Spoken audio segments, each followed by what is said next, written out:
열린시장 작전타임 시간입니다. 토마토 투자 전문가 작전타임 시간 가져보도록 하겠습니다. 유성주 운용료가 함께하죠. 안녕하세요. 네, 안녕하세요. 네, 기다렸던 그리스는 이제 결과가 네. 나왔고 우호적이지는 않습니다. 자, 오늘 작전명 어떻게 준비하셨나요? 네, 뭐 오늘 그리스를 뭐 주제로 해서 이제 작전명을 정해봤는데요. 그리스발 후폭풍, 뭐 이 또한 지나가리라 이렇게 한번 정해봤습니다. 네. 네. 그래도 좀 낙관적인 그 시각을 좀 말씀해 주실 것 같은데 이렇게 좀 정하신 이유 말씀해 주세요.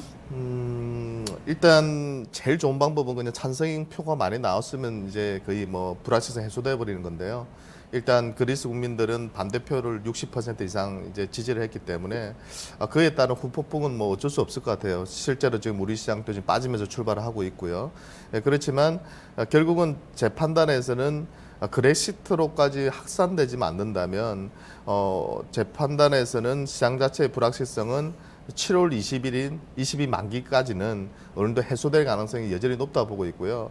그레시트 자체가 또 저는 금융시장이 붕괴로 이어질 거라 생각하지는 않습니다. 그렇기 때문에 오히려 어닝 시즌이고 좋은 기업들을 잘 발굴할 수 있는 기간이니까 시간에 또 해결해 줄 부분이 있다. 이렇게 설명을 좀 드리고 싶습니다. 네, 자 그러면 미션으로 좀 풀어서 하나하나 보도록 하죠. 어떤 것들을 봐야 될까요? 일단 뭐 그리스 국민 투표 결과에 따른 우리 시장의 반응을 좀 살펴봐야 될 것 같고요. 그 다음에 중국 증시가 최근에 거의 뭐 폭락 수준입니다. 네네. 30% 가까이 최근에 폭락을 했는데요.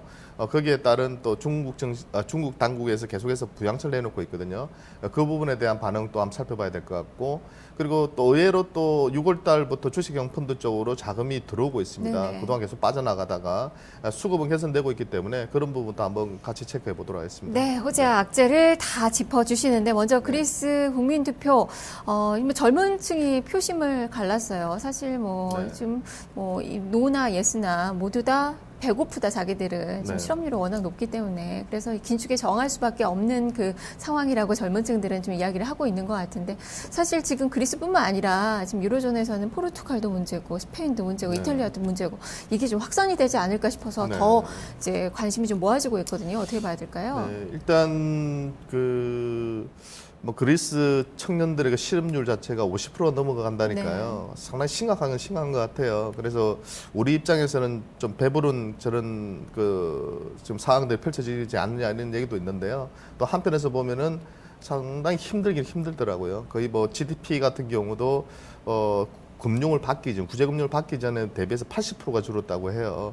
그만큼 지금 경기 자체가 죽고 있는 상태에서 부자들은 또 그만큼의 또 부담을 안 지려고 하다 보니까 이런 사태가 빚어지고 있는 것 같은데요. 일단은 메르켈 총리가 이제 저는 칼자루 쥐고 있다고 보고 있어요. 이번에도 반대했던 것이 독일이었고요.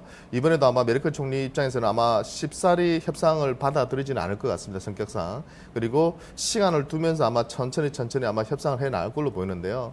최근에 이제 독일 재무장관을 비롯해서 하는 발언들을 보면 반대표가 많이 나온다고 해서 그것이 그레시트로 이어지는 것은 아니다. 당분간은 다른 통화를 쓰더라도 유로존에서 남아 있을 수 있다 이런 얘기까지 하고 있거든요. 그러니까 독일 입장에서도 미국과의 관계라든지 유로존의 관계가 있기 때문에 쉽게 판단을 내릴 수 있는 부분은 아니라 보고 있고요. 결국은 합의점은 절충해 나가는 것으로 저는 판단을 하고 있어요. 문제는 시간이 걸리는 부분이 좀 우리 같은 주식 투자하는 사람 입장에서는 상당히 좀 난감한 상황인데요.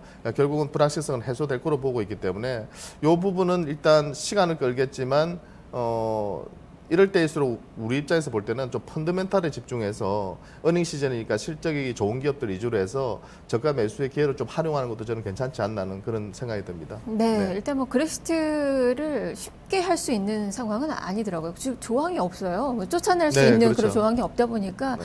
그리스가 나가야 되는데 그리스에서는 그레시트는 또 안 하려고 하고 있기 네, 안 나가려고 때문에 그러죠.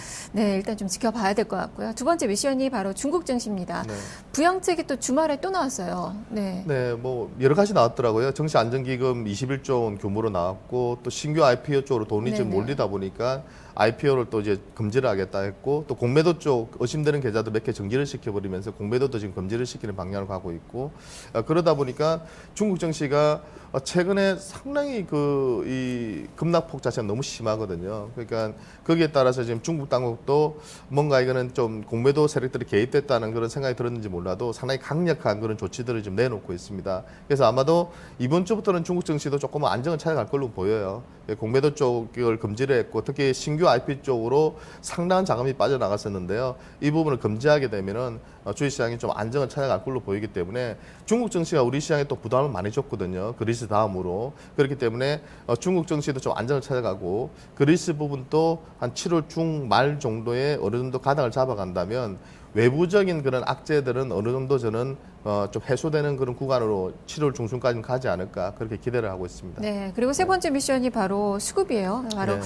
주식형 펀드로 최근에 자금이 유입이 되고 있고 기관 투자자들의 이 매수세가 또 시장에 지탱해주는 그 역할을 아주 중요하게 해주고 있거든요. 이번 주도 기대해 볼 수 있는 건가요? 뭐 지금 현재로서는 돈이 계속 들어오고 있는 것 같아요. 그러니까 보통 그 하한가가 확대되면서요 일시적으로 직접 투자하려고 하는 물량들이 많이 빠져나왔거든요. 펀드 수익률이 좀 실망한 그런 분들도 많으셨고, 근데 최근에 6월 들어서부터 보면은 그 주식형 펀드 쪽으로 1조 4천억 이상이 지금 유입이 되고 있어요. 이런 수치는 올해 들어서 처음이거든요. 매월 그 매수 유입량을 보면은 1조 4천억 규모는 처음이고요.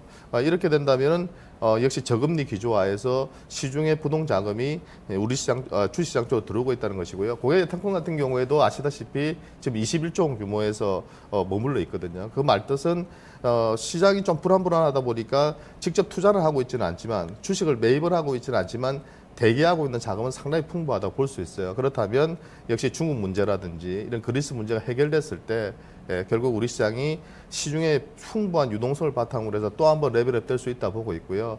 단지 전체적으로 이번 2분기 실적에 대한 기대감은 조금 낮춰야 될 것이 전체로 봤을 때는 수익이 조금 빠지는 것 같습니다. 네. 그렇기 때문에 결국은 수익이 좋아지는 실적이 좋아지는 기업들을 이번 2기 때 매수의 기회를 활용한다면 오히려 좋은 그런 저가 매수의 기회가 될 거라고 판단됩니다. 네, 자 그러면 이제 전략 짚어봐야죠. 네. 오늘 레이더망에 걸리는 종목군들 어떤 것들이 있을까요? 네, 일단 제 판단에서는 그 그리스발 불확실성은 확대되겠지만 그걸 저는 기회로 잡아야 된다 계속 말씀을 드린 이유는 경험상으로 그렇습니다. 이런 부분들은 차계 상으로 가지는 않거든요. 그렇기 때문에 해결된다 보시면 될 것 같고 중국 쪽도 급락이 좀 진정된다면 실적에 배팅을 하자 이런 관점에서 특히 이번에 실적이 좀 좋게 나올 업종이 에너지 쪽, 화학 쪽, 제약 쪽 그리고 정권업종 쪽이 괜찮거든요. 그러니까 상반기에 주도했던 쪽이 화장품 헬스케어 쪽이라면 거기에다 또 핀테크 업종도 추가를 해서 여러분들께서 좀 관심을 두시고 접근을 해야 될 것 같습니다. 네, 그렇다면 종목으로는 어떤 종목 주실까요? 네, 그 핀테크 쪽에서 가장 관심 있게 보는 쪽은요, KG 모빌리티라는 기업인데요. 이 기업 같은 경우에는 휴대폰 소액 결제 시장의 1위 기업입니다. 근데 이쪽이 이제 간편 결제가 들어오면서 매출이나 영업이익이 줄 줄 알았지만 오히려 꾸준히 증가되고 있고요. 모바일 쇼핑 시장의 성장과 더불어서 결국은 휴대폰 소액 결제도 성장을 하고 있다. 그리고 결제 한도가 30만에서 50만 원 확대됨으로써 2분기 이후로도 상당한 실적 개선이 계속 이어질 걸로 보입니다. 두 번째로 제가 좀 관심 있게 보는 종목은요, 다운시스라는 기업인데요. 지금 연중 최고치를 경신하고 있는 기업입니다. 수준 모멘텀이 상당히 강하게 지금 진행이 되고 있고요. 그리고 전력기술 강소기업으로서 친환경 사업 쪽으로 진출하면서 중국 진출도 기대가 되는 기업입니다. 실제로 매출과 영업이익이 늘어나고 있고요. 밸류에이션상의 부담은 있지만 향후 성장성을 감안해 본다면 이번 조정 구간에서 좀 관심을 두실 필요가 있어 보입니다. 네, 알겠습니다. 말씀 잘 네, 들었습니다. 감사합니다. 네, 지금까지 유성치 운영력과 함께 작전 타임 시간 가져봤습니다. 지금 양시장은 코스닥은 낙폭 좀 많이 줄였는데요. 코스피는 다시 밑을 조금 더 보고 있는 그 구간입니다. 오늘 좀 하락하는 종목이 좀 많은 그 모습에서 고민도 깊으실 것 같은데요. 12시 증시 타파 시간에 여러분의 그 고민을 해결을 해드리겠습니다. 포트폴리오 진단 시간이 마련이 되어 있는데요. 지금 전화 접수 받고 있습니다. 서울 전화 02-2128-3388번, 2128-3388번을 이용하셔서 포트폴리오 진단 신청하시면 12시 증시 타파 시간에 또 진단 받아보실 수 있으니까요. 많은 참여 부탁드리겠습니다. 자, 남은 시간도 선고 투자하시고요. 저는 여기서 물러가겠습니다. 시청해주신 여러분 고맙습니다.